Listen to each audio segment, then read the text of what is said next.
Hey yo, welcome to the Godcast. Hey yo, welcome to the Godcast. The Lord told me to tell you, wake up, wake up, wake up. You want answers? I think I'm entitled. You want answers? I want the truth. Was there an awakening moment? So this is like an all-encompassing awakening. It's all-encompassing. Every day, as they would creep in, I would just have to stop and catch myself right in those moments and say, God, I trust you. I'm not going to be afraid. I'm giving you my fear. And I also came to the understanding what you're saying, what you can't have light without dark. But then I started having the thought of, well, if we didn't have nighttime and we didn't have the winter, then plants would never stop growing. So if we never had issues, then we would only grow more. The thing with me, I never got into the astrology stuff. I never got into really doing any kind of energy work until I was very firm with Jesus. And it's a thing with me and Jesus where like people are praying and I'll get the sudden urge to tell that person to give your burdens to Jesus, and they'll say like, oh, I was just trying to talk to Jesus. Welcome to Godcast, the Goodness Over Darkness podcast. Here's your host, Emmanuel Kingman. What is going on, everybody? I haven't used that intro in a long while. It's been a long time since I've been live on here, and I got on Special Guest Esoteric Gladiator. What's going on, my friend? That was quite an intro. I liked it. Yeah, it was my intro for, I think, like 20-some episodes. I change it up often, and I haven't been doing podcasts. I haven't done an interview in a couple months now, so you're the first one I've interviewed in quite some time. So it's an honor to have you here because you were a big part of my Christ Millennial Kingdom series that actually catapulted me into looking up the original word for, Jesus was the carpenter. So it had me looking up all sorts of different stuff that I wasn't planning on adding in. So I'm so honored to have you here, and I want to thank you for that. Oh, thank you. I really enjoyed a lot of your podcasts too. It was when I first discovered yours. It was shortly after I did an episode with New York Patriot. Shout out to New York Patriot. And we had did an episode on the Millennial Kingdom of Christ, and up to that point, I wasn't sure if anybody had been talking about it. I hadn't heard anything about it on podcasts. And then I think I might have even looked before I did that podcast with him. But then I want to say a month or two after that, or maybe he told me about you. So, I don't know, but it was like a month or two after I did that podcast that I discovered yours. And I was fucking blown away. I was like, wow. Oh, sorry. I cuss sometimes. My bad. Right. Yeah, I'm like David Goggins. I just try to shoot from the hip. Unfortunately, there's a lot of cuss words that come with it, but I'll try and censor myself a little more. But yeah, then I discovered yours, and I was like blown away because I was like, wow, I had done like really tried to organize a lot of the info that I had heard about it, and then add some of my own stuff to it, and yours was next level. I learned a lot of new things on it. I was really stoked on the one that I had heard. I think you did it a few weeks ago. There was like two other guys on it, and you guys were talking about the Ethiopian calendar, and I was like, okay, he gets it. Yeah. Because I think that was with Deborah Gets Red Pilled. Yeah, it was Deborah Gets Red Pilled, and the whole thing, because I've been trying to tie in the whole Ethiopia connection, and my whole thing with that is I just like look at Jamaica and how they're really like they're like Lion of Judah Israelites, and I just always say, well, Christ was the Lion of Judah. Well, that was one thing he was known as, but lions are from Africa, and to my knowledge, the Ark of the Covenant has been claimed by multiple sources to be in Africa. And then I always thought when I heard that years ago about the Ark of the Covenant being in Ethiopia, I just was blown away by that. And I thought, well, there's some type of missing piece to this archaeological spiritual puzzle. And then when I heard the calendar said that 2020 was 2012, I was, bam, there you go. It makes complete and total sense. Because in 2012, I felt like there was a mild shift in my life for sure. And actually, I don't want to say it was mild. It was profound in a way. But it was in my life. And then 2020, it was a shift globally. So I was like, okay, this makes more sense that a new age would be upon us in 2020. Right. Because we went from like 10 conspiracies a year to 10 a day. Yeah, something's going on with your audio right now. It's kind of like giving some feedback. What about now? No, it's still doing it. Can you hear me like this? I can. Let's see. Go ahead and say something. Something. It's still doing it. Damn it. Yeah, it's like sounds like you're inside of the computer. Huh. Let me see here. It did this too on one time. It's really weird. I don't know what it is. Let's see if I can play with your mic settings. Yeah, what about now? No, it's still doing it. Frig. Okay. What can we good. do? It's back again. I'm back in action. Yeah, you're good now. Oh, did that whole last 5 minutes was horrible, huh? It wasn't horrible, but yeah, people will probably have a tough time listening to it. But I think now it'll be smooth sailing. Hopefully. Yeah. So, like you said, the Ethiopia stuff that really tied into what I was doing in a bigger way, because once I heard about the December 31st, 2019 for us was December 21st, 2012 for them, I was like, oh, wow. Like that is something like December 21st, 2012 is when the Mayans predicted that it would be the end of that age. And like unbelievable. Yep. Yeah. It's just crazy. Yep.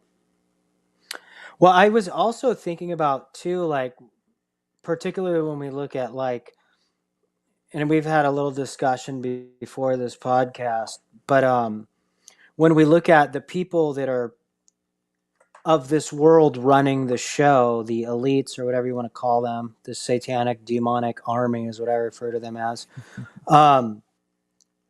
They've spent a lot of time oppressing and destroying the African nation. And to me, that's very telling. Why? You know what I mean? It's like, I don't know, man. I just feel like there's something about that, and these guys having this direct connection to the Israelites, like I said, the Jamaicans and the Lion of Judah. It's just it just tells me something that probably doesn't tell a lot of other people.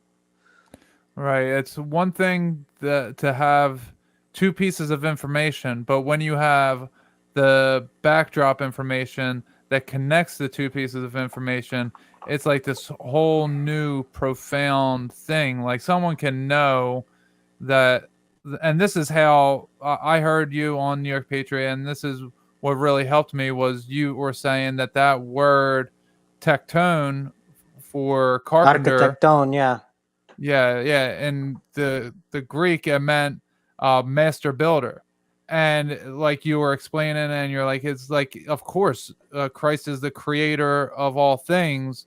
And to me, that was super profound, because like, yeah, I knew carpenters built things, and I knew Christ built the earth, according to the Bible, it said he built, all things were made through him.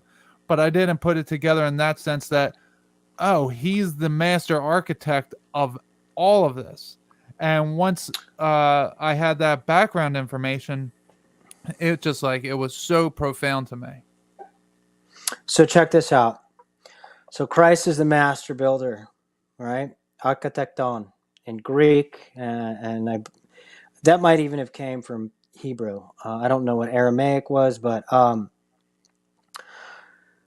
master builder number is 22. 2020 is 22 in numerology. It's a master builder number, which would make sense that force of evil who've tried to take over this the teachings of the occult, which even calling it the occult is just another layer of their evil, because it shouldn't be secret. It should be shared with other people. Right. But 2020 is 22, so they're trying to rebuild civilization. And that's the master builder number is 22. The master teacher number is 33, which is my life path number. I'm a 33 life path, which is why I think I'm into so much weird shit. But Christ died at 33, right? So I want to know where the 11 is, what the 11 connection is with it, because he's a master builder and he dies as a master teacher. Oh well, so I'm going to be 33. I'm in my 33rd year of life right now, as I'm 32. I'll be 33 in a couple months. Perfect. Yeah. Okay, And so when go ahead. Well, no, go ahead. No, and I was going to say that the address I was born at was 1111, which is 22 if you add them together. And I had this awakening. It started in 2019, but then it really I met Christ in 2021 is when I came face to face with him. I met him a little bit in psychedelic trips in 2019 and 2020. It was a lot of weird stuff, but 2021 is when I came face to face with him, and he showed me a whole nother side of life. So 11 is the master of intuition. So 1111 is an abbreviation for 11 hours, 11 minutes, but it's also supposed to be 11 seconds. So it's 33, but the popularized 1111, like, I don't know, I always think everything's synchronistic. Because it's 1111, it's 11, it's intuition. Oh wow, I just intuitively knew to look at the clock right now, and it's like, oh, make a wish. But then it's like, okay, so the intuition is up, so now it's 1111, which is it's 22. Now you're the master builder. So what are you going to build with it? That's very, very interesting. See, I don't know too much about the numbers. I do know that I'm a 1 life path, so that's interesting. You're a 33, I'm a 1, so we're kind of connecting here. And you're the beginning, the alpha and the omega. There you go. Yeah. Yes. So, and there's not too many people that were doing the Christ Millennial Kingdom work, so it's not very easy to have someone on the show. I've asked a lot of people. Say the way that I found out about it was I was into Tartaria, hidden history, all that, and I joined a Facebook group that said like Tartaria. No, actually, somebody, I don't even know who, some random person just messaged me and sent me timeline manipulation, a YouTube page, the timeline deception, something like that. Mm-hmm. And then I heard of Christ Millennial Kingdom, and I was like, that was completely new to me. But I was like, at the same time, I was like, this makes more sense than anything, that it would be, if there was hidden history, that it would be Christ was here, and that's what they're hiding from us. Like, all my conspiracy knowledge, all my spirituality knowledge, it all adds up to they were hiding things that were here in the past, and they're enemies of Christ. So obviously, if there was this crazy past of technology that we don't know about, then the enemies of Christ would be hiding that specific information from us. And I joined a Facebook page. It was called Tartaria, Christ Millennial Kingdom, something to that effect. And I just started getting my mind blown. All these people, biblical scholars, if you will, they're just citing all of these different Bible verses that line up, and they're saying, oh, when Jesus was talking, he said this generation is going to go against this. He's not saying some future generation at some time unknown in the future. He's saying, you guys right here, you are going to see me return in the sky. You guys are going to be judged. All this different stuff. And that was just like, that was it for me. I was like, the Bible is history. It's not actually, some metaphorical, like, yeah, it's all those other things, metaphorical, numerical, astrotheology, all that stuff. Yeah. But it's an actual historical account. And there's actual historians, non-Christian historians, non-Jewish historians that record all these events, named Josephus and Tacitus, and there's several others. And it just was like, my mind was just blowing left and right. It was like, use this in a literal way. Stop using it in all these different magical ways. Use it literally and study it and figure out where you are in history. And then it just all clicked for me. Well, another thing I was like thinking about too right now, is my audio okay? Yeah, you're good. Okay. I was thinking about too with the Baphomet, which is one hand up, one hand down, 2 fingers up, 2 fingers down, 2-2, right? Oh, wow. And then if you're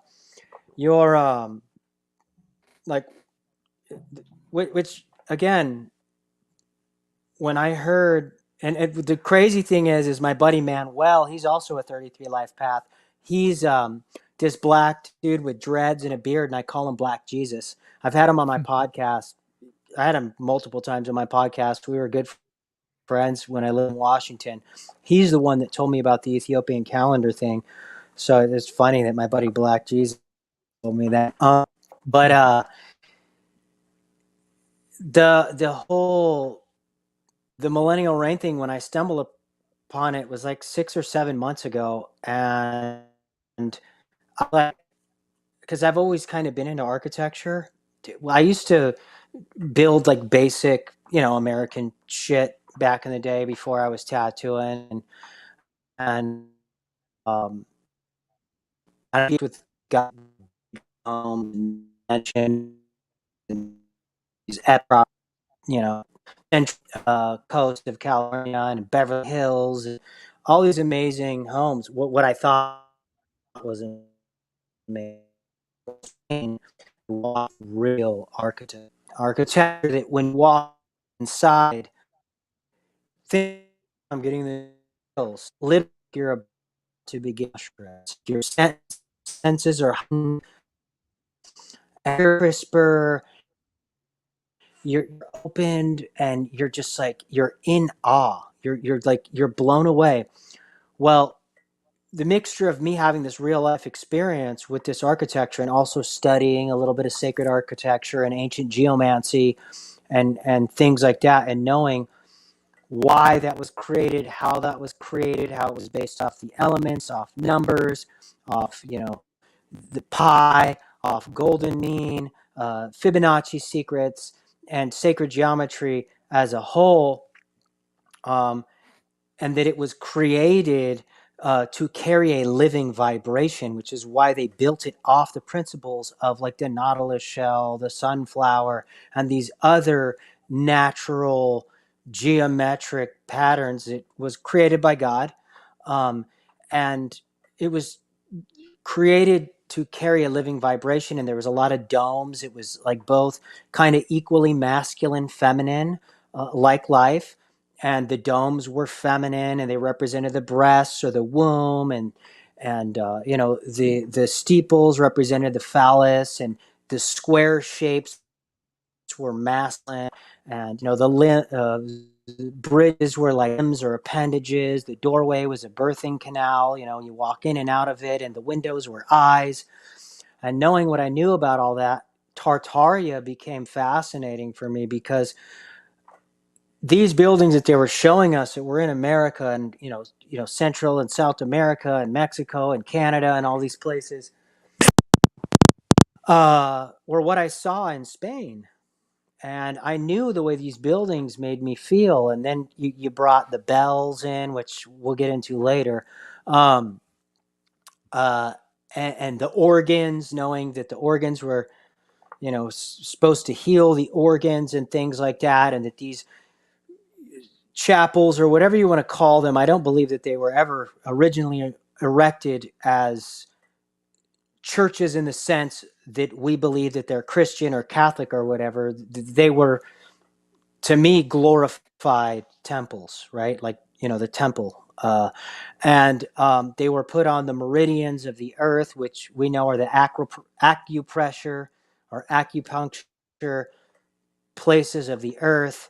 And so when I stumbled across the Millennial Reign, it was finally a conspiracy that was a good one. I was tired of all the dark conspiracies and the bullshit. And, I've been reading about, Satanism for 25 years.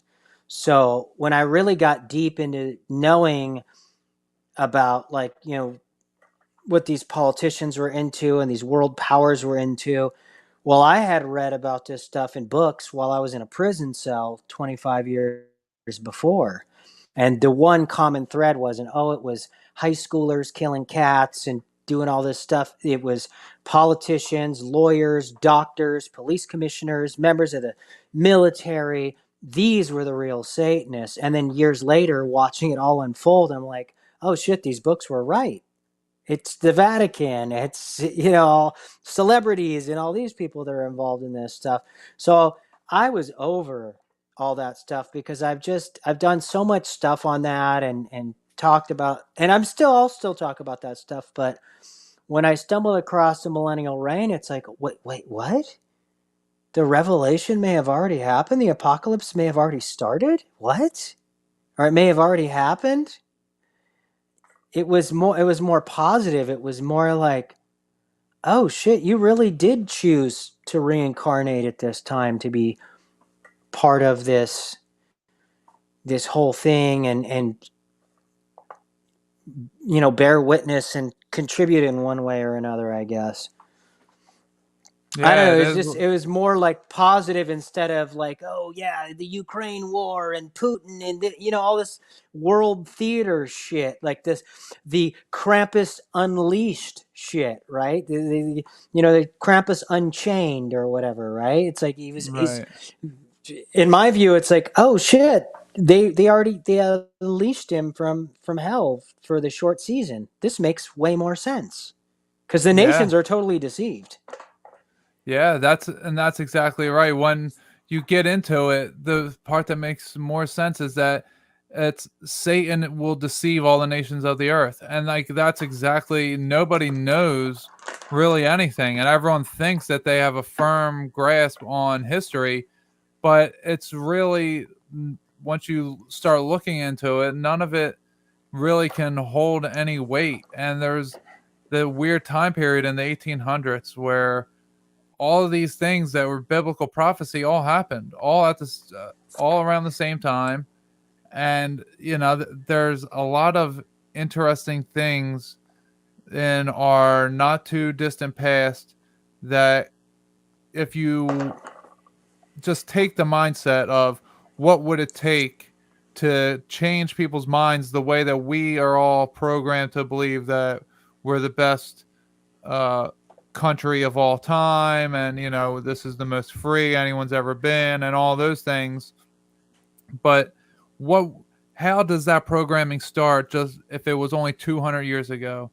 And then you just see like the little things are hidden, and then it was like a lot of things, like even flat earth was taught up until like the 1940s and 1950s. Yep. And like that stuff. And I used to go hard out on the flat earthers. Oh yeah. I used to talk shit about the chemtrailers and the flat earthers, and I was a conspiracy theorist back then. Why would they be chemtrailing us? They got to breathe the same air. And then you're just like, oh, geoengineering. And you know how I stumbled across the chemtrail thing is I was researching the Vatican, and I found out Pope John Paul was a Nazi, and he used to sell chemicals or distribute chemicals to the concentration camps. And it was Zyklon B, cyanide, and malathion. And I was like, malathion? Where have I heard that before? And I thought, and I was like, oh my God, in like 1989 in Los Angeles, there was a medfly epidemic, and they sprayed malathion over the city for months. Like every night, you would hear like 20 helicopters with these industrial sprayers connected to them in Los Angeles, spraying malathion over the county of Los Angeles because it was going to kill the medfly, right? And they said, oh, no, don't worry, it's not toxic. It's nothing, this, that. But I remember people would wake up and it would be stuck to their cars like a sappy film, right? And so then I was like, well, holy shit, they chemtrailed us in broad daylight. They announced it over the airwaves that they were going to chemtrail us. Why wouldn't they be doing it behind our backs? And then it was so crazy because the way that it works in my life, we're talking about synchronicities, is literally a month later, I'm on Maui because I did this research and I was living in Hawaii at the time. I was living in Kauai when I did this research about the Vatican, and I was like, oh my God, fucking, they were spraying malathion on us, and they're distributed, the Nazis. And then like a month later, I had moved to Maui from Kauai, and I was on this property that was on like off the, it was about 300 yards off this bay in Huelo, Maui. And I saw this plane flying over Maui, and was chemtrailing the fuck out of the island. It wasn't condensation. It was thick white clouds coming out of it. And it goes past the property I'm living on about a mile out under the ocean, half mile out in the ocean. The cloud stops and the plane keeps flying. And I was like, boom, there's your confirmation from Earth, from nature. Yeah, I remember when I first got into noticing the sky, and I was still living in the Philadelphia area at the time, and we didn't have any clouds whatsoever for the first 2+ months of 2020. Like there was literally not one cloud in January or February, and the clouds only popped up. I was in the Northwest. Like the middle of it March. Was so sunny. Yeah, in the Northwest, it's known for rain. It was so sunny. Yeah, for months. Yeah, it didn't snow once. Yeah, and it didn't snow once the entire winter. It was just so weird. But before we started this, you were talking about Philly. So I'm from Philly, and you said you had written something up on that. Do you want to get into? Well, I don't know how much time you have, but I have like a bunch of these. Like we could go like kind of like in order, and then you could interject. Like I have like the notes of things that I wrote, and I figure it'd probably take us about at least an hour to get through. Yeah, let's do it. Okay, so first of all, we know our off, and that 85 to 90% of what the establishment teaches us is a lie. The establishment being the political, educational, medical, farming and agriculture, media, entertainment, corporate, technological, scientific, religious, monetary, and other industries connected to this system, this beast system we live in.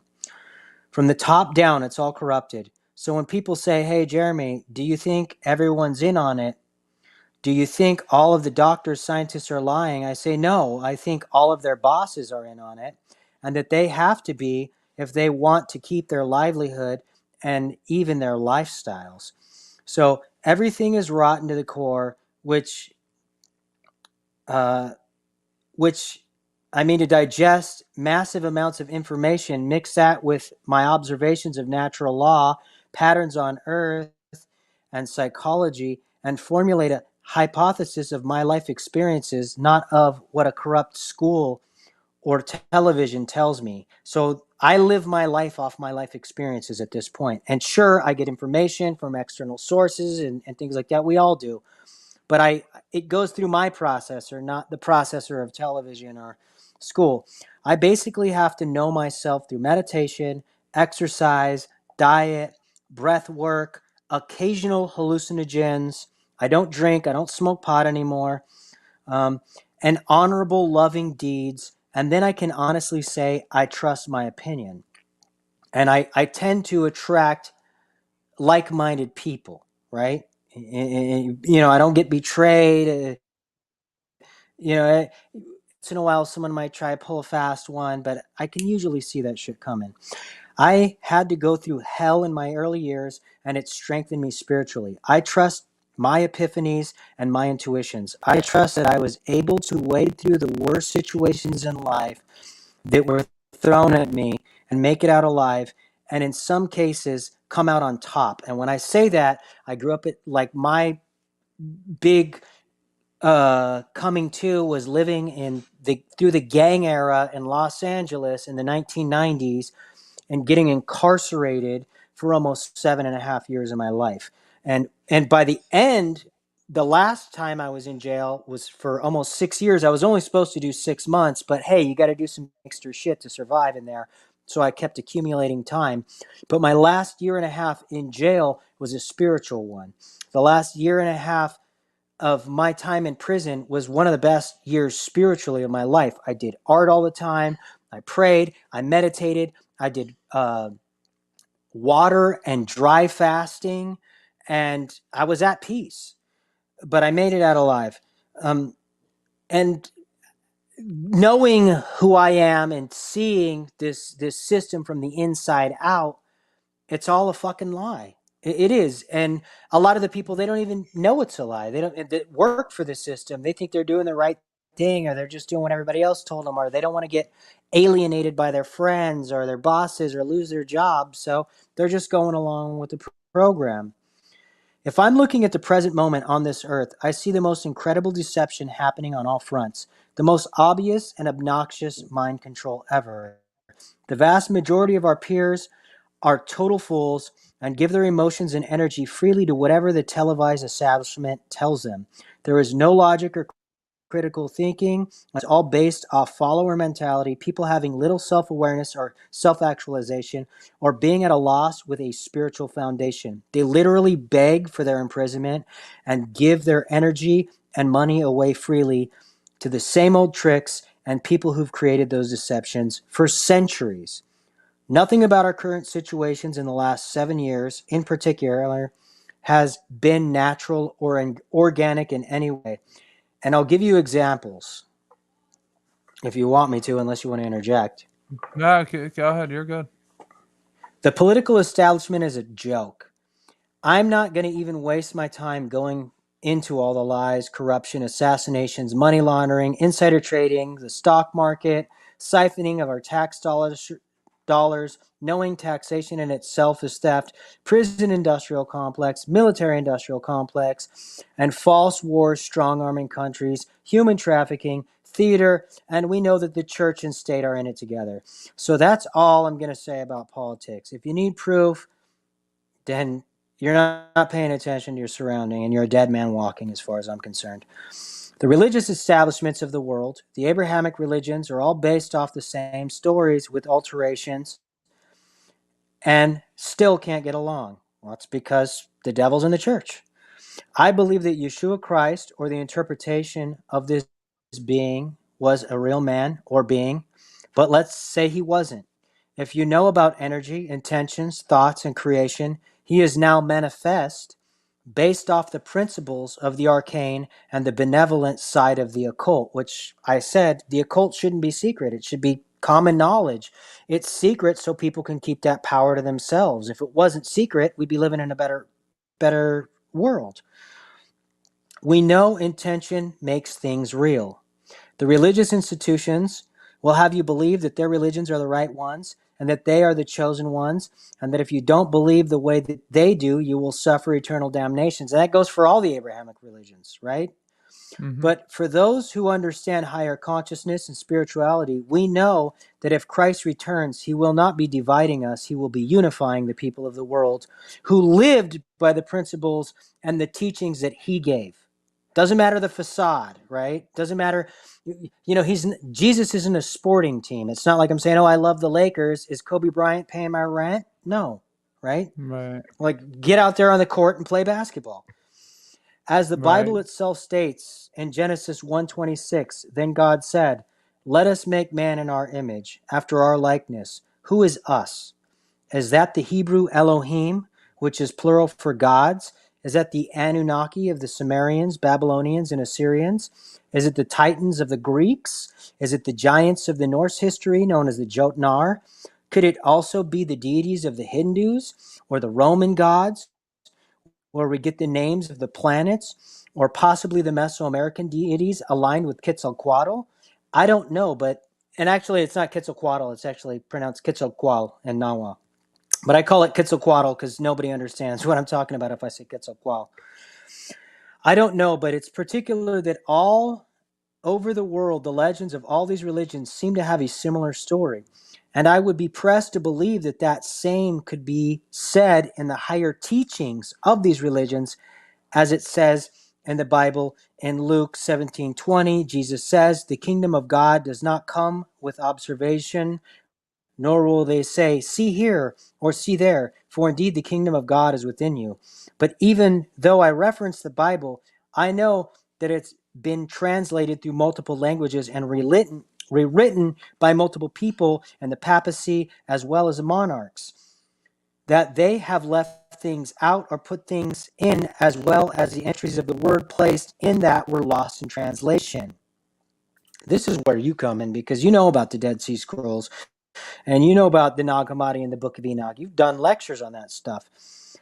Were these left out because they would reveal the deeper, more spiritual and mystical nature of the Messiah and his teachings? Because as it stands now, the church will feed you this watered down version of all you got to do is ask for forgiveness and believe, and your salvation is sealed.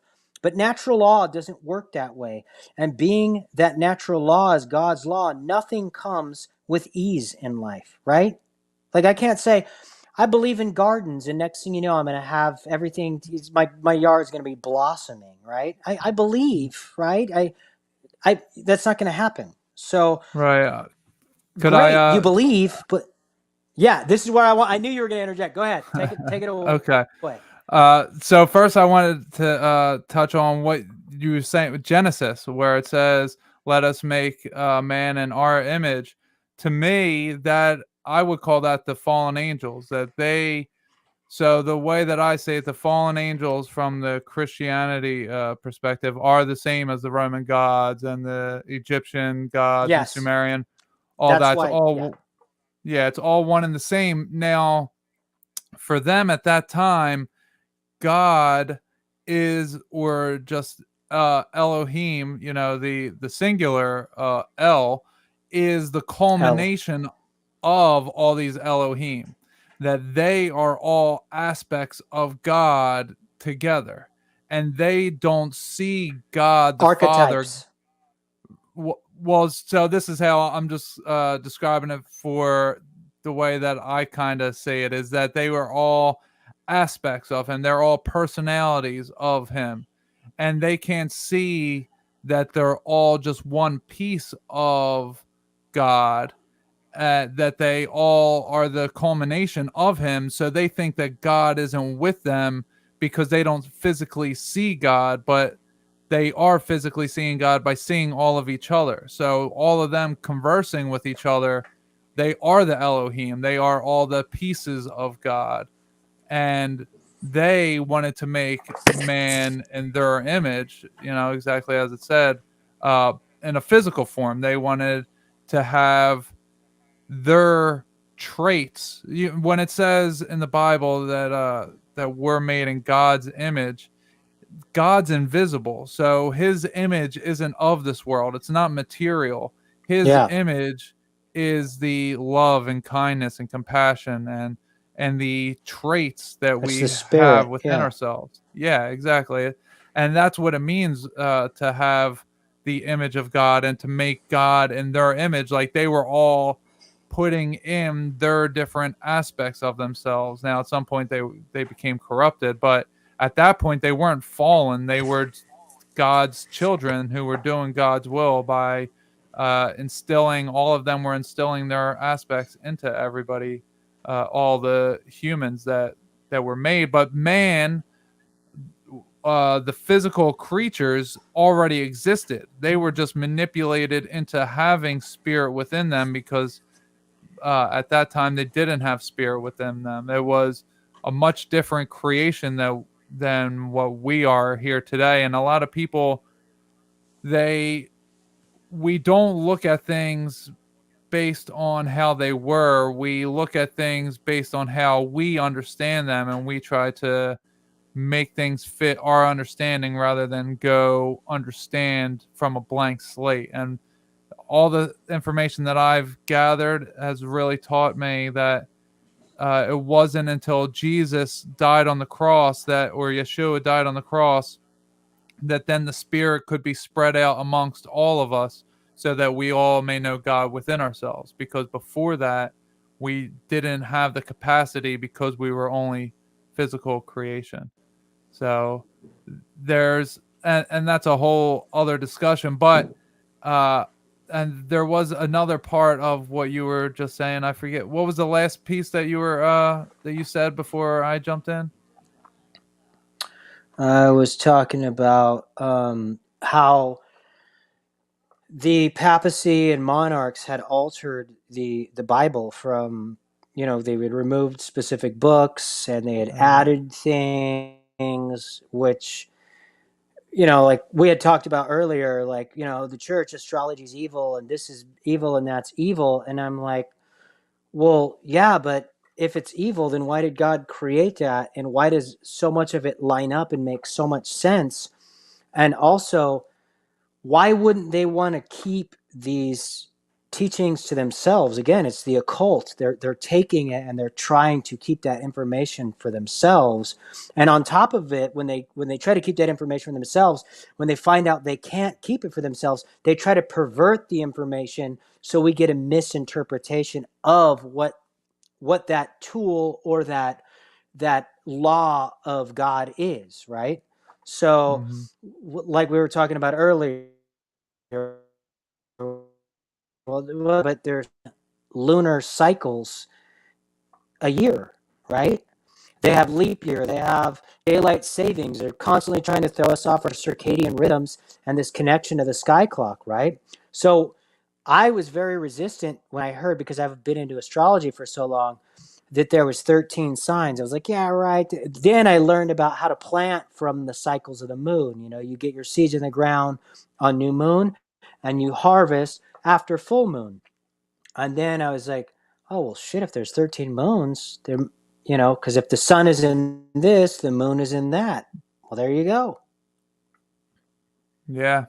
And it's fractal nature, as above, so below, that God's making everything on this level, on a larger level, on a larger level, and then also on a smaller level. Like our cells are all make us up, like we all make up the body of Christ. That's just really how it is. The kidney functions much differently than the big toe, yet they are both vitally important to to be a whole creature. We need all of these different aspects. And the heart, if the heart knew what the kidneys were doing, the heart would be like, oh, no, that's, you're doing it wrong. You're supposed to do it this way in order to be pumping blood. And the kidney's like, but I'm not pumping blood. Well, what's crazy is when I got into meditation, I realized even though my brain is in my body, my brain has its own objectives. Our hearts, our brains, like think about some of the stupid stuff we do over love. And so these organs are in us, but they have what seem to be their own agendas. That's why when I got into meditation and I was able to control my monkey mind, I was like, oh, okay, yeah. Like, don't let you control you. You control your mind. Another really interesting about 13, the 13 lunar moons, and we know it's 12 apostles and the Messiah, or the 12 knights in the round table and all that. The really interesting thing with that is that they made 13 an unlucky number. I wonder why that is. Right. I'm sure you could imagine, right? Friday the 13th is the day that the Knights Templar were expelled. I forget from what country, France or something, I believe. But that's the 1307, Friday the 13th. Friday the 13th is also the day that they dropped COVID in the United States. How March was 13th it really? was a Friday. I was tattooing. We were doing a Friday the 13th special that day in Los Angeles. I was visiting Los Angeles doing. They used to have these big specials at my friend's shop, and I was tattooing. I remember I was going to stay longer for another week and tattoo all these clients I had, but I booked a train ticket out of town, and I was leaving on Sunday. Wow, pretty crazy. Yeah, that's very interesting. I didn't even know that. So yeah, there's so many weird things, and I forget there was something else that you had mentioned that I wanted to touch on, but well, I'm sure that it'll come back to me in a little bit. But if you want to continue on with what you were talking about earlier with your what you have written down, you can go ahead and get back to that part. All right. Education as an industry has clearly failed 70% of its people. We never learned about balancing checkbooks or how to be kind and moral humans, or that nothing in life comes easy and so on. We were taught to think in a linear fashion without logical questions, to memorize scripted curriculum produced by an establishment within the educational system. As within the religious teachings that have been edited and revived, so has our curriculum. What we've known as a Tartarian empire may only be a fragment of that empire. First of all, everything in our history seems to be a lie, which means our timelines are off, and they continue to misalign. That with leap year and daylight savings, which we just talk about, just like at New Year's, we celebrate it in the dead of winter. How does that make sense? And then we have April Fool's Day, right? Which is when New Year's is really supposed to start, because that's when all the deers come out with their fawns and things like that. April Fool's Day is to let you fools know you got tricked, right? Which, just like the dropping of the ball ceremony every year in New York, is to let you fools know you dropped the ball again, because this isn't really New Year's. Yeah, to worship ball. Right, and to worship ball, exactly, right? Nature has its own rhythm, and we are supposed to follow it. So I'm going to get into some more.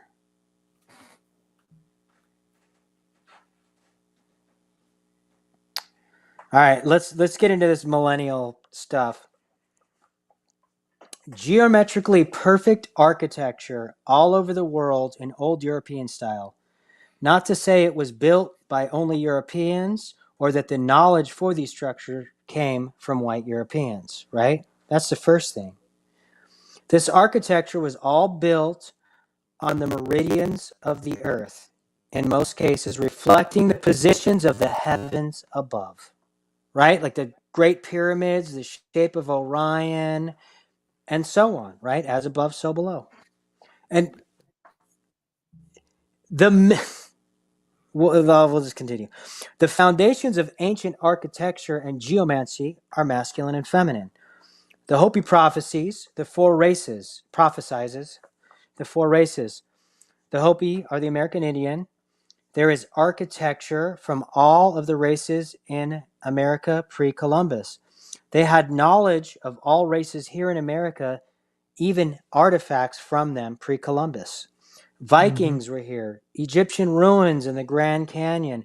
And another thing about the Vikings is the Vikings are the only, to my knowledge, the only European nation that was holding sweat lodges outside of the Native Americans. And they had a clear connection. They found their artifacts all over here. Islander artifacts, right? African artifacts and ruins in Central and South America. And then, was Christopher Columbus even real? Because CC is 33 in Gematria, right? Right. Christopher Columbus. Yeah, he never existed. You know the Statue of Columbia from the Chicago Exposition? I don't.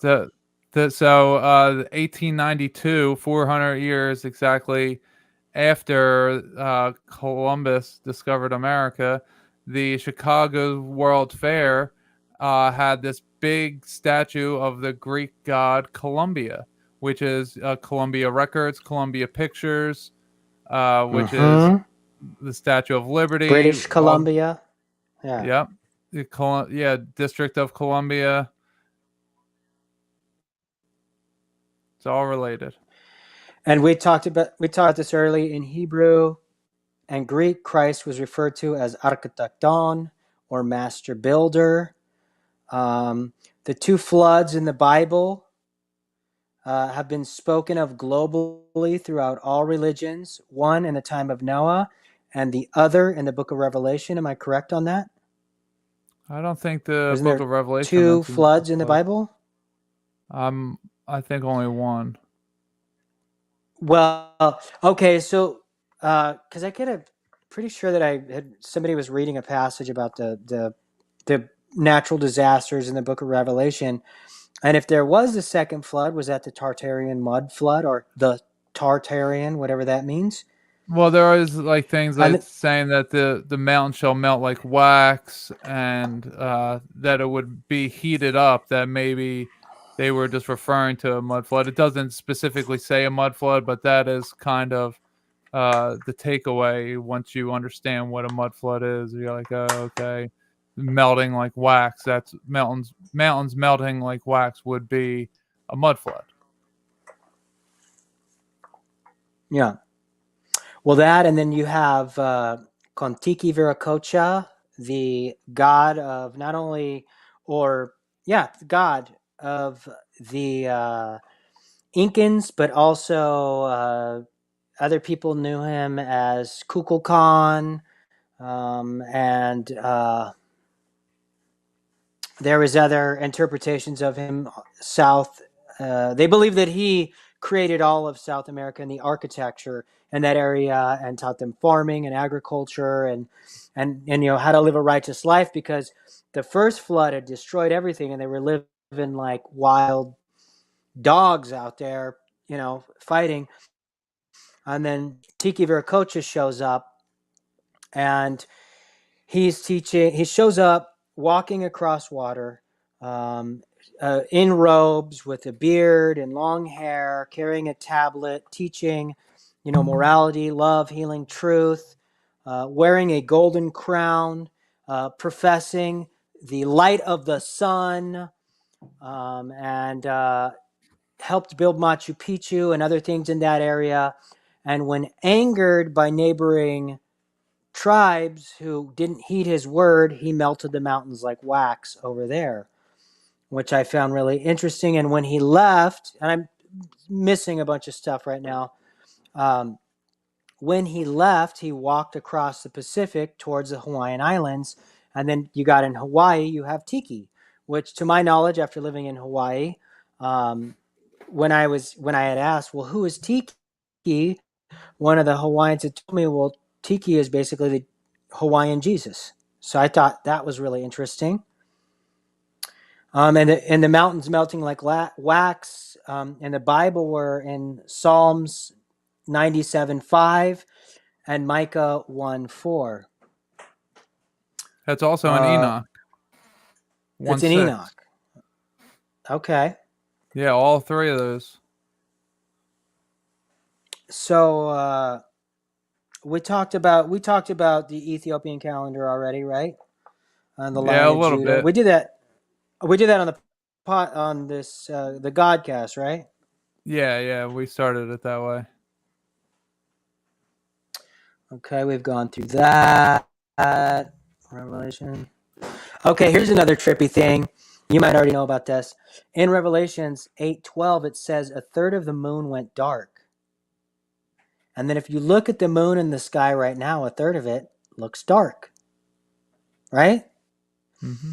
Well, have you seen recently that they inverted the moon and then they added like another continent or something, and it looks like the map, the flat Earth map of the planet, right? Well, Yeah, there it's you go. And super then you're like, oh, strange. as above. Yeah, as above, so below. Well, here's another thing that I just thought about right now. The moon is supposed to have control over the waters. Well, what do the waters do? They're a reflection. They're a mirror. Hmm. Kind of weird. Yeah, that is All weird. right. So I don't even know if I want to get into this right now. It's heavy. I just don't want to. I mean, are we allowed to talk about heavy shit on here? Go for it. Okay. So, and what about the white-skinned, blue-eyed Ashkenazi Jews being used to garner the state of Israel? Since when did pale-skinned, blue-eyed people come from the desert? Number one. Right. And how are we to believe that the desert is the land of milk and honey when the desert grows nothing unless you know some trickery about agriculture? Why not Africa or America, perhaps, with all its fertility all over the land, right? And, we've heard rumors of the Ark of the Covenant being an Ethiopian. We know that the Aryans have tortured the black tribes and the people of Africa. Perhaps it's because they are one of the true tribes of Israel. Like we talked about earlier, Christ being the Lion of Zion and the Rastafarians being really deep into the ancient Israelites. And lions are native to Africa, and I think, I don't believe that Israel is the Holy Land. I don't believe that at all. Like, if everything that we know that these people are giving is a lie, why wouldn't that be a lie too? Right? I believe It's like America is that promised land, is that the Garden of Eden was in America, and this is what where there's a lot of different things with Utah, and it's alleged now in mainstream history that the Mormons just copied what was over in Israel, but that doesn't really make any sense. These biblical names for places for Moses's time all line up for Utah and California, and the way that the something with world was. Tennessee and the rivers too, right? Okay, I haven't even gotten to that part yet, but I've gotten into the Utah and California, and how the Nevada and New Mexico that whole desert, the Mojave Desert, used to be a waterway that separated California from the rest of America, and that you had to go up on the mountain of, is it the mountain of Moab? It might be. Is 12,000 feet tall, and from there you could see the Holy Land of Israel that Moses wasn't allowed to cross into. He had to die before they crossed, and that Joshua then headed to California. And there's only two places in the world where Joshua trees exist: California and Israel. Bam! Yeah, the trees of Joshua. Wow. Yeah, he was allowed How to old is it, cross. Joshua? How old is the Joshua trees in the I'm not forest even of sure. Israel, though? That's what I want to know. Were they planted there? Possibly. Good point. Yeah, Because and they can't Joshua grow tree, everywhere. yeah, That's right. Well, and then you think about like how they have these like they have lions in areas of like Texas and Arizona and stuff like that. I mean, who knows, what happened and who moved what and how they did it, right? 100%. I don't know. And then you have this Okay. So the Joshua trees in California are over 1,000 years old, and the ones in Israel are about 150. The average lifespan for a Joshua tree is about 150 years. Wow. Yeah, Wow. There you go. Much younger. Yeah. Yeah. So we have ancient architecture all over the United States. Anybody who follows the Tartarian sites or pages on these social media platforms knows we see all the pictures.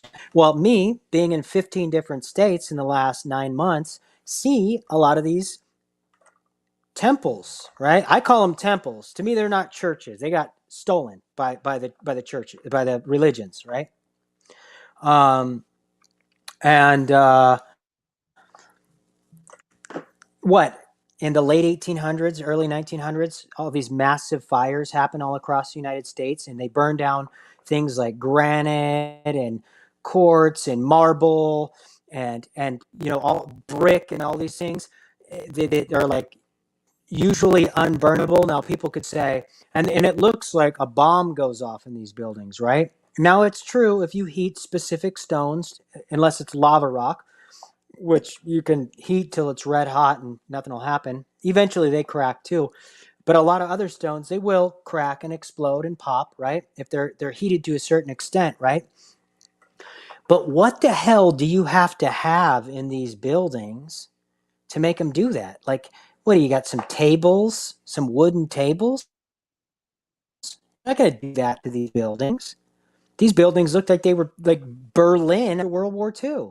And they were made out of 2-3 foot thick, right? That weighed a ton. Some of these blocks weighed a ton or more even, right? Some of them less. Yeah.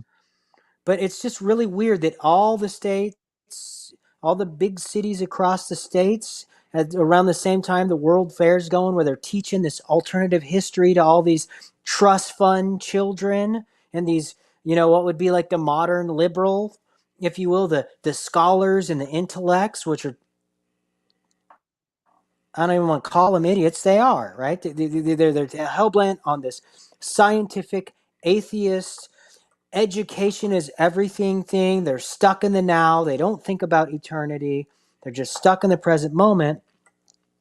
But they're teaching all this crap at these world fairs, right? And they're saying the world fairs, they just erected all this stuff in this amount of time. Well, check it out. My dad worked for the motion picture industry, and I know how long it takes to build a set. It takes, a good set with like really fantastic shit, 9 months to a year with a crew of guys, right? You look at the sets. They want you to believe the World's Fair were sets, right? They were built and then they were just destroyed, right? They were sets.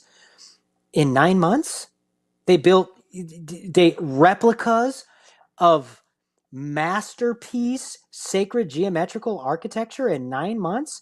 And where the hell did they get all these resources, number one? And number two, where did they get all these people in this new country that we just found, right? Where do they get all this stuff? Where do they get all these? We're still living in the kind of like cowboy era back then. And they got master architects traveling from Europe to build all this they didn't stuff. even It doesn't. They were using horse and buggy, and they had an elevator that went up 300 stories in Buffalo in 1901. And if you that doesn't make believe any sense, if you believe the World Fair narrative that it's just basically sets like a movie studio, then they wouldn't even need cranes. They could probably use horses and buggies to put up all that wood. But when you look at the architecture of the World Fairs, that doesn't look like fucking wood. Sorry, excuse my French. But the weird thing is the fires. They just erupt across the United States. Well, as I've been traveling through all these states, seeing these temples, and a lot of times, and I've got pictures of it, and like I said, me and my friend we're going to be working on a short documentary where we're going to expose the inconsistencies in the stories of a lot of these architects that supposedly built all this stuff at this time, which is usually 1863. They somehow erect a temple with sacred geometry with horses and buggies in the middle of nowhere. But if you look at a lot of these areas in the 1800s, before they destroyed all this epic architecture in all of these cities, there was like no one in these cities, but they have all these massive monolithic sacred architecture everywhere, right? In a lot of these cities, there's no trees. Where the fuck are you getting all this timber from? right? Where you know what I mean? What? There You're gonna was see. more. No, go ahead. I was gonna say you're gonna when me and my buddy do this thing. We're going to Duluth I think tomorrow we're taking off to Duluth. Going through Minneapolis and St. Paul is just, it was mind-blowing. And this is after they've destroyed a bunch of this stuff. What's left over is still mind-blowing. And a lot of it's state buildings and Capitol buildings and courthouses. I mean, museums, the high schools. The capital of St. Paul is looks like the White House. It's absolutely incredible, right? Yeah. The Masons built it. The Masons, the same people that stole everything else, they didn't steal your buildings too? Well, they're Freemasons and they founded things. You know, they're telling us right in their name that they It's found. free. Yeah, We they got found it all for free. That they Mhm. it's all there in the name, and yeah, like you were saying, they're Absolutely. capitals, they're government buildings, they're judges, courthouses, they are colleges, universities, high schools, all these different things, and it's just hidden in plain sight. It's the hidden hand. It's the second master of the. It's the master of the second veil, right? That's revelation and method. Yeah, I think it's like a 7th degree in Freemasonry is you become the master of the second veil, something like that, and then they have their hand in the jacket, so they're doing the hidden hand in photos, and with all these burnt down buildings and cities, you see men in top hats and business suits and nice shoes, just standing in the background, hand in the pocket, hand in the coat, just not looking at the camera. Hidden hand. Every single one of them. Yep. Well, even the word government. Right. We know what that means. Control, mente, mind. Yeah. Yep. Right? Okay. The buildings that have remained. Okay, we talked about that.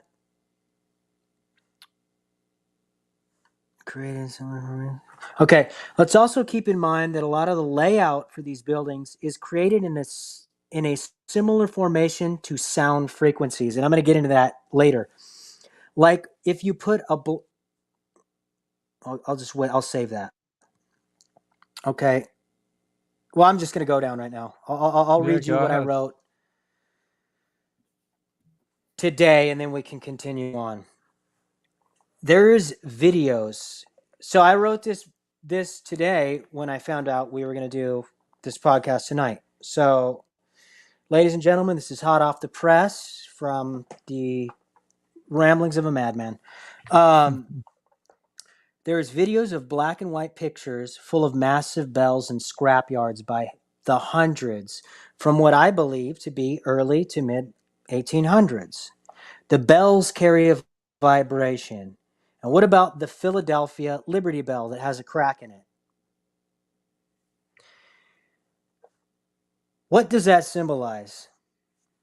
Or what do you think that symbolizes? I've heard rumors that the mandala-shaped windows that are now full of stained glass in these churches were open and set at specific frequencies based off their shapes.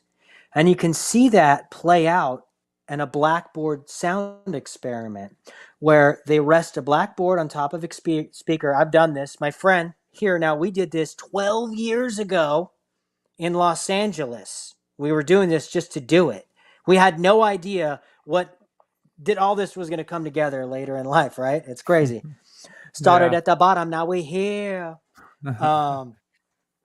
So if you put salt on top of a blackboard, on top of a speaker, then pour salt on the board, and depending on the frequency, it will change into mandala shapes. Here's where I get deep, right? This was today. This came out of me. Salt comes from water. Sea minerals are bottled and manufactured and put into our water from health and wellness companies. In fact, there is a company called Isotonic Ketone, which comes from the ocean. And when I lived in Hawaii, I bought a product called Hawaiian Trace Minerals that came from the ocean. And the reason why I did this is because our water is mineral deficient. And it's developed to restructure our biochemistry, which means our bodies are full of minerals and salts salt helps maintain them, which is why there's an electrolyte for hydration, right? So now those sound frequencies traveling through those specific mandala-shaped windows hitting our bodies, is it possible that those vibrations restructure the shape of the blood in our bodies to create resonant vibrations within us that are both healing and godly, like a Christ consciousness vibration, if you will? And who knows if they had different sized or different tuned bells or different metals in these bells, even because each metal has a vibration to affect our frequencies in different positive ways. As the Bible says, in the beginning was the Word, and the Word was God. Well, the Word is sound, and sound is the vibration. I believe even Thoth, the creator of writing in ancient Egypt, said words are worlds. Well, words, worlds, similar word, right? And if that's the case with the Bible, the word is the world spoken by the Most High. In Hebrew, the Chai means life and God. Breath carries the word. That is why there is the breath of life. And in Hawaii, they call white people and politicians haulis. Hauli means without breath. When a woman is giving birth, they say to go into your breath. When I tattoo people and they're going through it, I say go into your breath because it works. Yep. Anytime you're in pain. Wim Hof has revolutionized the science world with his breathing exercises, proving that the yogis and their breathing techniques from thousands of years ago were correct. Breath work and breathing exercises have changed my life. That's no bullshit. And I'm going to give you an example. Like I said, I do hallucinogens from time to time. And when I say from time to time, sometimes years go by where I don't do them. I try not to alter my mind, specifically now, because right now we got to stay sharp, right? I did a guided ketamine journey a few months back. And before I did it, I said to my friend, because it was my friend, he was one of my clients, and he's now licensed to administer ketamine in these sessions, these therapeutic sessions. I said, hey, can I do a 12-minute breathing exercise before we do this? And he said, sure, because I was full of anxiety. Oh God, I always get that before hallucinogens. But I wasn't doing breathing exercises when I was doing ayahuasca and things like that. So I did the 12-minute breathing exercise. And when I was done, no more anxiety. I said, I'm ready when you are, bro. And I went into this specific journey with a different frame of mind than I usually go through. Okay, so breath work and breathing exercises have changed my life. Even the word birth and breath are closely related, right? And we know how phonetics and linguistics work in the occult or, the arcane. All things are connected in a sacred manner, and the ancients knew this. It's the circle of life, as the native people said. And now, if what I said is true, think of the implications of what the Liberty Bell represents to this satanic global cabal. It's their way of saying we won. They destroyed our connection to the word by taking the vibration. But weirdos like us know the word and have the memory of these sounds are still vibrating in our DNA, and we haven't forgotten our true origins. The devil is losing. Technology can never compete with the spirit. So me and my friend are heading to this place in Duluth, Minnesota. The origins of this park, there's a place called Cascade Park in Duluth, Minnesota. The origins of this park and the architecture were magnificent. They have totally destroyed and rebuilt this park, and it looks like pure garbage. They went through this sacred architecture and they destroyed it, and now it's low vibrational modern architecture. And the original architecture, there was a massive hell in the architecture of this park. Has been removed. Who knows what happened with it? So, and this is what they're doing in all the cities. My same buddy was just in Atlanta, Georgia, and couldn't even get out of his car to take pictures of the sacred architecture downtown because of drug addicts and criminals. And this is happening all over. They're trying to keep people away from this architecture. It's the same in Minnesota. Me and my homie were together. We know how to handle ourselves. He was by himself in Atlanta. He's just like, I'm not getting out. He's like, bro, I was like the only white guy in that city. And he just wasn't willing to chance it. So they're trying to invert the vibrations that once resonated in these cities, because we know Satanism is all about inversion. So what me and my friend are doing is we're visiting this architecture and researching. I already told you what we're doing about it, and we're going to try and run through, some type of,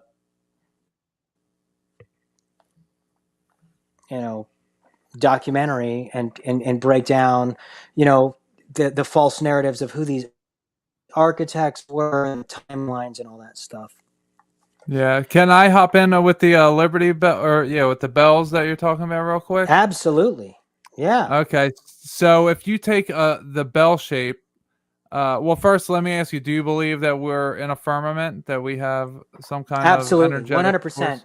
Yes, 100%. Okay, yeah, I've traveled through it while sleeping and meditation, and then have snapped back and came back into our world. Well, why I specifically believe in it? There's two reasons. One is because it, like you, dude. 2020 led me so much deeper into the Bible than I'd ever been, right? But I believed in the firmament before 2020, and what led me there was all the depictions of all these ancient civilizations all over the world. They all depicted a firmament. And I know ancient man had a lot of their shit together. Yeah. So go on. Yeah, it's a very good point. No, it's okay. So what I was going to get to is, okay, if you take a bell shape, how it's just like, it's more top heavy, right? But if you are to like kind of squish a bell, to like say you have a bell up here and a bell down here, and you put them together and then you squish them, they become a saucer shape, like a UFO shaped object. So if you are to then just extend that, then it becomes a bell. So I believe that what that is depicting, the saucer, is like a pushed together bell, and the bell represents the shape of our firmament, of our earth. What's his name? Neil deGrasse Tyson said that the earth is pear shaped or oblique shaped, right? Or but I would say it's actually, to me, I would say it's probably bell shaped. And the reason why, the significance of the cracked Liberty Bell, is that they cracked the firmament and when they broke into here. Yes. And that was freedom for them. Yeah, it's freedom for them. I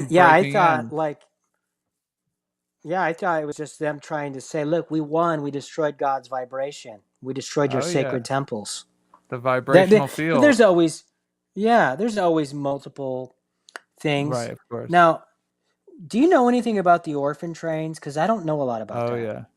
I know some. I think that's the only thing that I could think of is that's early child trafficking. Yeah. Well, okay. So there's a few parts with that. So I know two people who have family members that were on the orphan trains. I've had them each on my podcast. Chud X has talked about it, from Deborah Gets Red Pilled, as well as Kathleen, who I've had on my show a couple times, that their family members have been on orphan trains. So what I have gathered in my research of this old world architecture and covered up technologies and all that is that there may have been a time period. Okay, I'll just say I believe that the rapture has already occurred, that people were here for the Millennial Kingdom, they were raptured away, and now we are the remains who we are the fallen who had to reincarnate or incarnate as men, or maybe it's just the angels, all of them had to incarnate as men, and that the people who didn't make it into heaven also had to incarnate. So there's more people here now than ever before. So the way that happened was, in order to populate the world at one point, they had to create humans. They had to create babies at some point. And to me, after seeing some of the things that I've seen that say like incubator babies, you grow 12 months in 12 hours, signs that say this. I don't know if they're real or not, of course, but it kind of lines up with what my thinking already was. And then you take different things like Ben Franklin writing a letter to somebody in the 18 what was it, like 1850s or 1860s, that said that there was only white people were in Germany and England, and Anglo England or something like that, or no, Anglo Germany and London England, and everywhere else in the world they were people of color, black, brown, dark skinned, whatever, but there Well, were think of the only chaos. What was that? Think of the chaos. Can you still hear me good? Yeah, you kind of broke out there a little bit, but I can still hear you somewhat. Think of the chaos England and Germany have created, and the English family's coat of arms written in German. And in the Blitzkrieg during World War II, none of the royals died, right? It was only the peasants. Yeah, the Windsor family, they actually they changed their name. They come from Germany. The Queen of England and all, they actually come from Germany. I forget what their name was there, but these white people were only in small areas, but these orphan babies that were grown and these incubator babies, they seem to be all white babies. It's like they were growing them from their own seed. And like there's articles written that how successful they were when 5,000 of these babies survived the incubators, when there was like 80,000 babies were put into the incubators and only 5,000 survived. And they're like, oh, this is amazing that we're able to save so many. And it just, things like that don't make sense. And then you add in the orphan trains to where now they're shipping them all around, and now they're populating them everywhere. So it went from like there were very few white people in the world to now the white people that are where they have gone around dominating everywhere, whether it's Mexico, Spain. I mean, Spain is a country. Yes. Or not a country. Yeah, Spain is a country of white people, but they did so much conquering all over the world that Spanish is the most spoken language. And when we Americans think of people speaking Spanish, we think of brown skinned people. We think that's Spain runs South America. Right, that's not their native language. That they're so dominant in what they did that they've changed the culture so completely for us today, and lazy Americans don't even realize that what Spain really was. Spain, England, France, Sweden, all of those little countries right there, all of Europe. Yeah, me and my buddy were talking earlier about how Spain inherited below the border, England inherited America, and France inherited Canada. But now it appears that Canada is like all these countries, they're just in allegiance with the Queen, right? Yeah. Royal you family. have Australia, England South and Africa. Germany. Yeah. Yeah. Do you know the story of Australia? How there's so many white people there? Yeah, wasn't that a prison colony? Yeah, it's crazy. I got deported out of Australia. Really?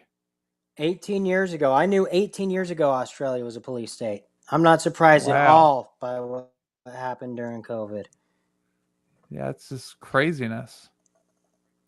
Yeah, so the orphan trains, as best I know, I think that they were just so the official story said like New York City had 30,000 kids just living in a neighborhood, no adults around, just 30,000 children, and that these church going people were like, oh, we need to get these kids into a home, and then they created welfare by sending these kids on trains to the Midwest to work on farms where they were treated terribly. They were treated like animals and had to sleep in barns and to work on all these different farms and stuff. So that's the official narrative. It's awful, and I don't believe that that's what it truly was. I believe it was much worse than that. So get this.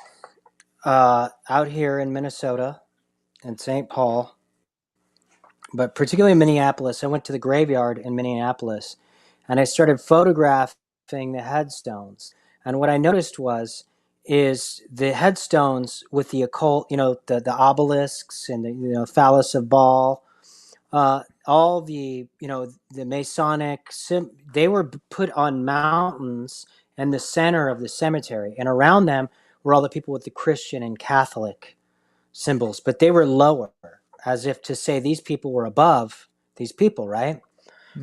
So let me give you an example of some of the names on these stones. We had Pillsbury, we had Kraft, we had DuPont, we had Dow and Jones, we had a Crowley, we had what's that lady's name? Pierce or Pence, Barbara Bush's mom. They're built out here. Nabisco, gold medal flour. I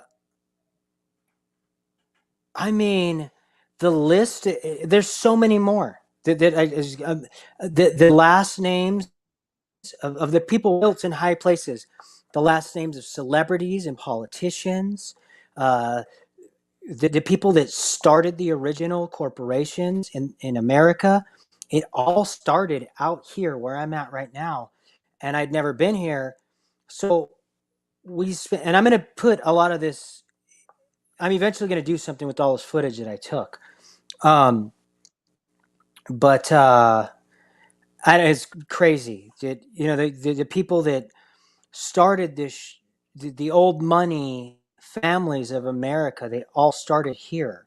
One of the heads, James J. Hill, was like this famous, well, I don't say famous, but at the time he revolutionized like the Pacific Northwest rail line. And they had all these farms along this railroad. And this is where they would stop at these stations and they would load all their wheat and things from the Midwest all the way, to the Pacific Northwest, and this is how they were like originally getting all the food around the country.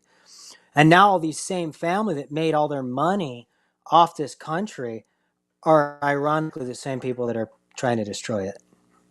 Wow, that's Parasites. incredible. Yeah, for sure. Do you have any other topics that you wanted to cover that you had written down before we call it a night? Yeah, I have a few more. I'm trying to just go through. I'm trying to eliminate some stuff now because we could just go on forever. I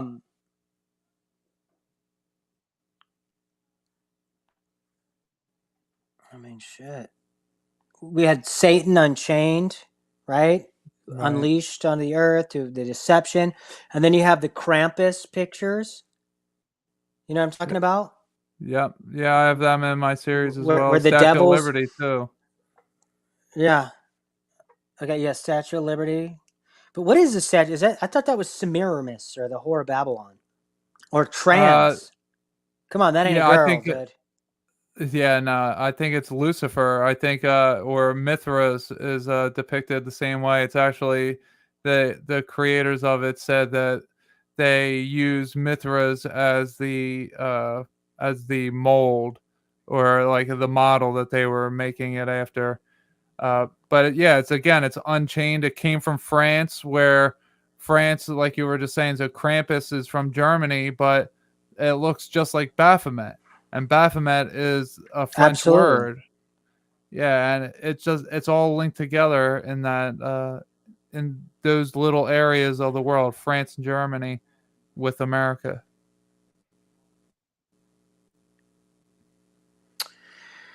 Yeah, I mean we could go on forever on this stuff. You know what I mean? But my whole fascination with it was when I discovered the millennial reign. When I heard about the Aztecs killing people and sacrificing people, and that the Freemasons built all this stuff, and then I discovered the millennial reign, because I'd been saying for years, I was like, these are sacredly built temples on ley lines, reflecting the heavens. We didn't build that shit. At least normal us didn't build that shit. Something with divine knowledge built that, right? That's why when I discovered Arquitecton, I was like, boom, millennial reign already happened, right? This tells me why these structures are built. And people get, well, the Aztecs, you just white people trying to. First of all, I'm not completely white. Second of all, I'll tell you why I don't believe the Aztecs built that. Nobody's building temples that is linked to the Most High and the divine, that's building them to sacrifice people. That's some satanic shit, right? That's some evil shit. The only reason, it's just like the pyramids. The pyramids were inherited. The pyramids in South America were inherited. And I'm not saying that they were inherited and that the people that build them were white. That's not what I'm saying. If you listen to what I said in the beginning, I clearly said, I think there's a reason why they're oppressing black people in Africa, and it probably has to do with a divine connection to the original tribes of Judah and Israel. And I think that the tribes were all colors, right? Because there's 4 tribes. There's 4 dominant races: red, yellow, white, and black. Or there's 12 tribes. There's 4 colors. Well, that's divisible by 12. You have 3 shades of each. You probably listened to when I broke down each race represents an element, and each element represents specific characteristics. But yeah, I do not believe that this architecture was created by the historical narrative. And when I heard the millennial reign, I was like, oh, perfect. A divine being, Christ, or a divine group of beings lying directly to the Most High.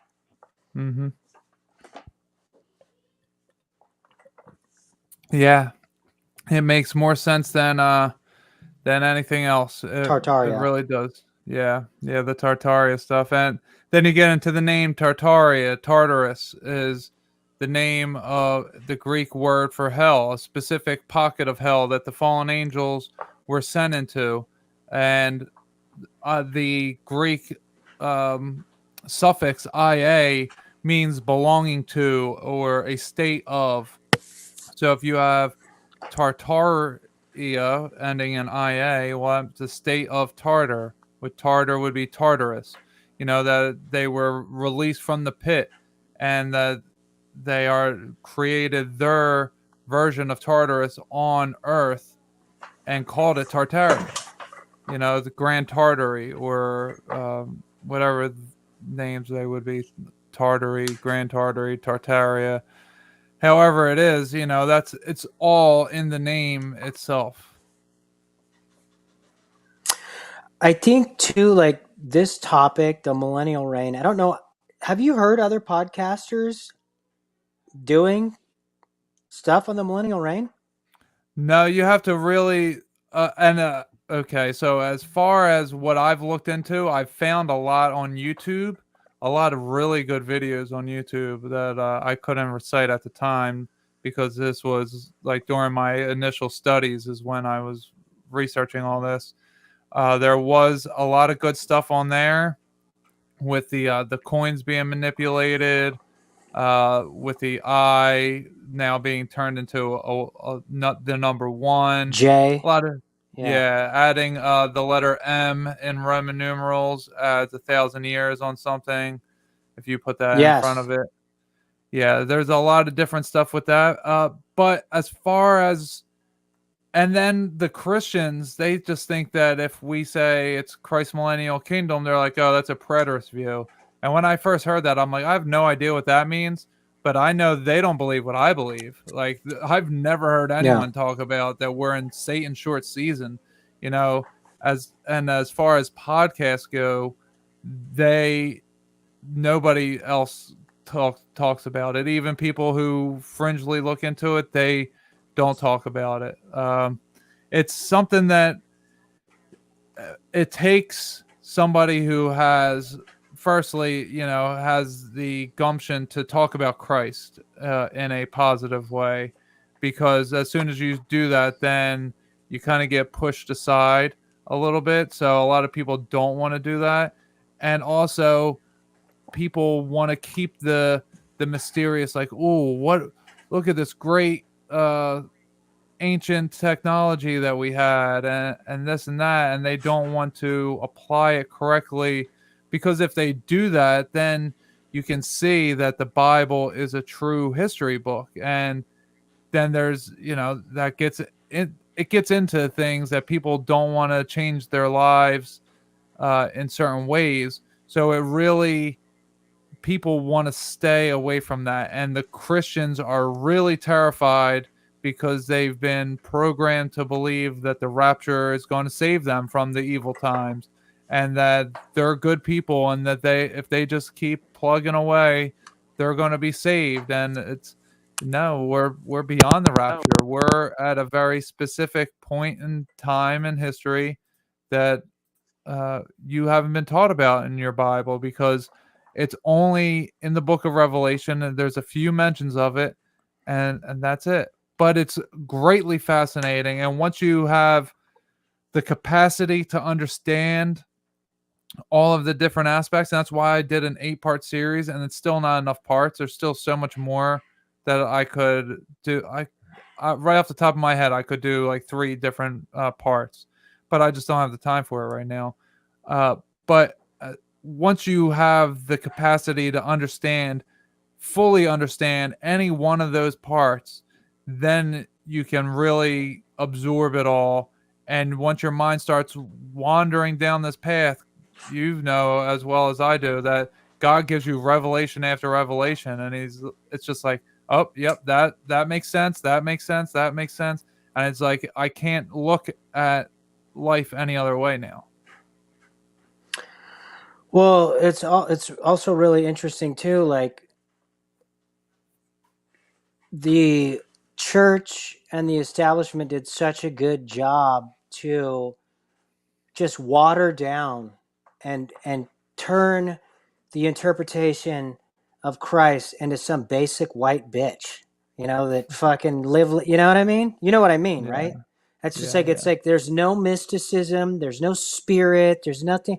Well, if you just believe this, you're going to go to heaven, right? And it's just like, no, I'm sorry. Like, and so it's like, the atheists want you to believe that everything happened by a random chance bunch of fucking accidents, and that somehow this magical kingdom just appeared. And the Christians want you to believe if you believe and you repent, you're saved. And I'm just like, I'm sorry. None of you, 85% of you guys aren't doing the work that Christ did. To me, that was the most important message of Christ. Is, hey guys, look what I did. You're all sons and daughters of God. Do what I did. Fast. Do this. Do that. You know what I mean? Help people. Love people. Spread the message of morality and kindness. And it's been so watered down. Nobody wants you showing up to their fucking house with a Bible, dude. Sorry. Nobody wants that. Right? Right. I mean, I might let you in and debate with you for a minute because, I think you're part of a cult, but it's been so scrubbed and sanitized and just I just feel like the true message was in, you don't get to heaven by using my name. You get to heaven by doing my work, doing what I Right. did, and sharing that work with other people, right? And not necessarily cramming it down their throats by, doing ministries or, whatever, I forget. Yeah, ministry work, or isn't that what that is called? Where you go to other places and you preach the gospel or Evangelizing. whatever. Yeah, it's like, dude, good luck with that shit, man. Like, people want to see the results, and the reason why so much of the world has rejected it the way that it is because it's a fucking lie. And we're Right. trying to shine a light on a more logical version. Hey, there's natural law involved here.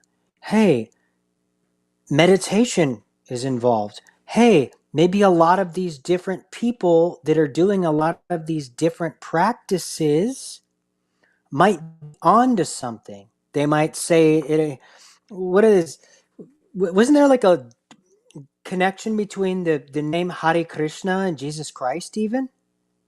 I'm not sure about that part. I had heard something like that. I don't know. I figured you might know something about that. I had heard something about that, but like it's like breath work, meditation. So many Christians are they have an aversion to it, or fasting. Well, I just couldn't go. I couldn't go 6 hours without food. Why not? Right. I've Yeah, gone 4 intermediate days without fasting. it.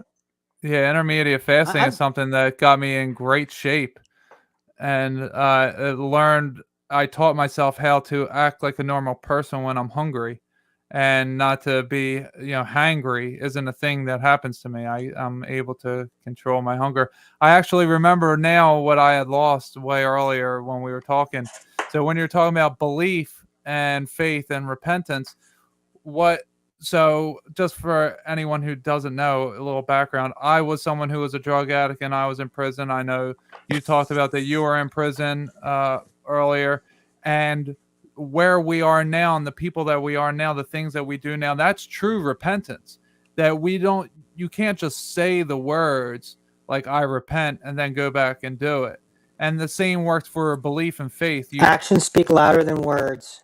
Right. You can't just say, like, oh, I believe Christ died for my sins, so therefore I'm saved. It's you show God your beliefs through how you live your life. And I believe in Christ so much that I do the work of Christ, same as what you're saying. I have the faith that I'm doing the right thing because God continues to show me through all of his works. God doesn't just live in a book. He doesn't just live in a building. He is in all of life. He is the creator, the manipulator of all things. And he uses his whole creation in order to show me what it is that I need to know when I need to know it. And I think that's what you're saying here as well, that it's been taught to people that they can say magic words like I believe, I have faith, I repent, and that means something. It means nothing. It's your actual actions that mean something, and you show belief, you show repentance, you show faith by a continued course of action.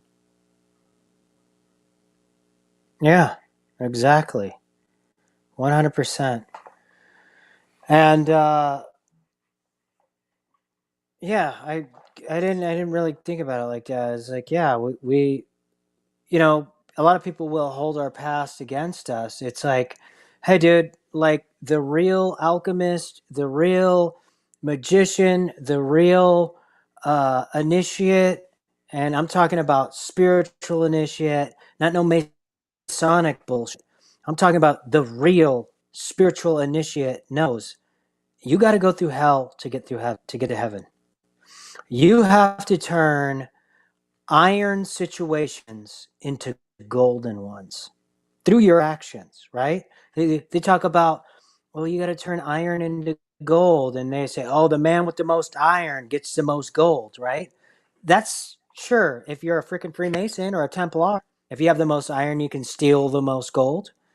But the real temple is our temple, and the real gold is the situation that we create from our actions.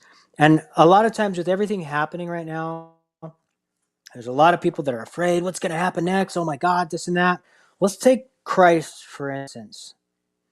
When Christ was going to die on the cross, weren't some of his apostles like, oh, Jesus, they're going to kill you. Oh my God, they're going to kill you. And he's like, it's all good. I know what's going to happen. It's okay. And I've said it for years. You go back and listen to my podcasts. I say to people, if you have worked on yourself and you know thyself enough, when the devil shows up on your doorstep, when the military shows up on your doorstep with guns pointed at your head, you can say something like, are you going to pull the trigger? I could have killed myself 10 times by now. What are you waiting for? Like, you're just not, you know that this isn't the end, and you know that something better is waiting for you because you've cultivated a higher spiritual vibration. Now, all these people all over the world right now living in terror and fear. Oh, I know, I wanted to say something too. The reason why I had an aversion with a lot of Christianity is I didn't see the connection from how you could terrify me with hell into believing in God. That's not God to me. God, you're not going to strong arm me with fear into believing God. God to me isn't like, if you don't believe this, you're going to go to, you know what I mean? That's fear. Mm-hmm. That is not Right. the vibration of the Most High to me. Like, I go to God because God shows me in my life, mentally, spiritually, and physically, the good things, right? Through natural law. Right. God shows me these amazing things. And I'm not saying this Right. as a Christian, because a lot of the things I believe, most Christians have an aversion to. I do Buddhist meditations. I do native sweat lodges, because that's part of my lineage, right? But at the end of the day, fear was kept me at a distance. Something happened in 2020 where I had to reevaluate a lot of the things that the Christians were saying or the Bible was saying and things like that. And it led me to a different place with the Bible, whatever. The teachings of Christ were what I was like, man, I can get down with this dude.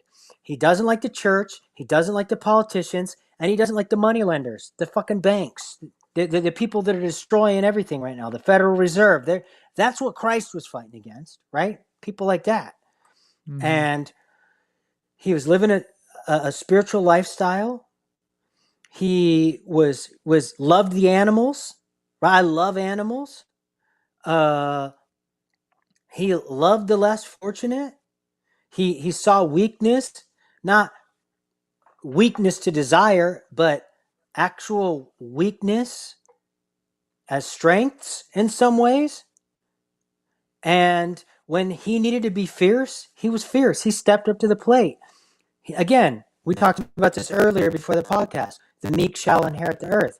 Christ exhibited meekness, which isn't weakness, it's grace. He had the strength to melt mountains, but he chose to open hearts. And that's what I like. To me, a lot of the message is, Yeah, that's doing the way. beautifully And said.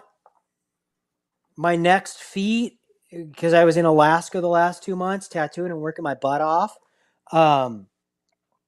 As I'm trying to get into this 10-day water fasting clinic where I'm going to go fast for 10 days and just water only. And I want to see what that's going to do, because the longest I've ever done is 4.5 days on water. But, and I did 2 days, no food or water. Yeah. Wow. 2 days, no food or water. And yeah. Well, that's a deep trip too. Yeah. So, what you were saying, this is the last thing I really want to touch on, but the fear of consequences is something that never worked for me. That's how I ended up in prison. People kept telling me I couldn't do something. I said, oh, watch. So, fear of consequence wasn't it. Me too. But once I found the grace of God, once I found the love of God, it was so strong and so intense that I was like, oh, I want more of that. How can I seek that now? And I started being rewarded for good behavior rather than punished for bad behavior. And that's when I realized, I was like, oh, as a father, that's how I should be raising my child, is I should be rewarding the good things, not standing by for the bad things, but I shouldn't be overly punishing for the bad things. I should just be just. I should do just enough to let her know that she's done wrong. But when she does good, shower her with love so that she seeks that out rather than seeks out the attention she was getting the other way. And the last part that I wanted to say was, you were saying like the alchemical change, the iron into gold. Well, the other day it came to me that like there's the 4 elements, right? You got fire, you got water, you got air, or you got earth, and you got air. Well, when you're in hell, when you're burning on fire, and then you seek water, it's heavenly, and you're just like, it's the best feeling ever, because you were burning and now you have extinguished that with water. But then once you are in water long enough, then you start to drown. So then you start to seek dry land. So then you're on earth long enough, then you're walking around, you're like, all right, this is cool. And then what do? You learn to fly, and you go through the 4 stages. You go from hell thinking the first stage is heaven, and it's not. And then you have to get out of the water, and you're like, okay, this is even better than the water stage. Right. And then you're like, oh, wait, there's actually something even better than this. And that's the 4th stage. That's air. So that's like turning your lead into gold in a different way, going from burning to flying. You have to go through these different stages to have a full understanding of what they each mean, because I can sit up here and preach about things that I haven't gone through. And then when someone who has gone through it challenges me and says, but what about this? And then I would be like, oh, well, I don't have an answer for you. Or I'd give an answer just to satisfy my egoic need to have an answer to something. But when I have gone through it, I can assure you that I have probably thought about it in a deep way, and I can come up with an answer for you that will satisfy you, not my need to give you an answer, but you're seeking an answer. I can probably find something in my brain to give you. So, we have to share our experiences. What I think someone said the other day, hope is hearing other people's experiences. HOPE, hearing other people's experiences is hope. And I think if we all share that we will all end up where we're supposed to be. Yeah. I've lived like you, crazy life, and been through a lot of shit, trial and error. And I also, when people have problems, I probably have multiple solutions for you, and multiple probable outcomes, and possible outcomes. And people get mad at me sometimes. I just want you to listen. And I'm like, well, then you're talking to the wrong person, because I'm about solutions, not sitting here like you're freaking, your dumb friend up the street, right? Sorry. Right. Like, you're coming to me, I got a solution for you. I want actions, not words. I'm not here, sure, talk to me about things, but if you're going to talk to me about things, I'm not a tunnel, right? I'm not an echo chamber. I'm going to respond. And especially if you're having problems. When I got into meditation, there's 2 things about meditation, and then we can end it. Deeply into meditation, multiple days of silent meditation retreats, thousands of hours of meditation, and my mind was out of control.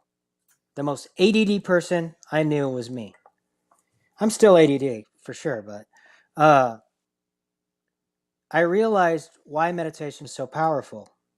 Because in meditation, you close your eyes, you focus on your breath, and you notice the sensations on your body without reacting to them. When you're an infant in utero, you're in darkness, focusing on your breath and the sensations of your body. It brings you back to the purest state of who you were. Prenatal, right? When you're a fetus, right? When it's just you and God giving you your ideas, and you come out and you're looking at the world like you're seeing angels in the air, and you might be. Another thing I notice about meditation, if you go within, you never go without. So go within, be fearless. This ain't the end. This is a new beginning. And even if it is the end, it's an upgrade, man. If you did work, it's an upgrade. Yeah. Amen to that. So I think that's going to do it for me. Is there anywhere where you want our listeners to contact you or to listen to more of your work? Yeah, you can follow me on Esoteric Gladiator Podcast on Instagram. And, or just look up Esoteric Gladiator Podcast. And you could see my stuff. And I talk about all kinds of shit. And I get gangster. Like I said, I cuss a lot. And I keep it raw and real. And some people are offended by that. And,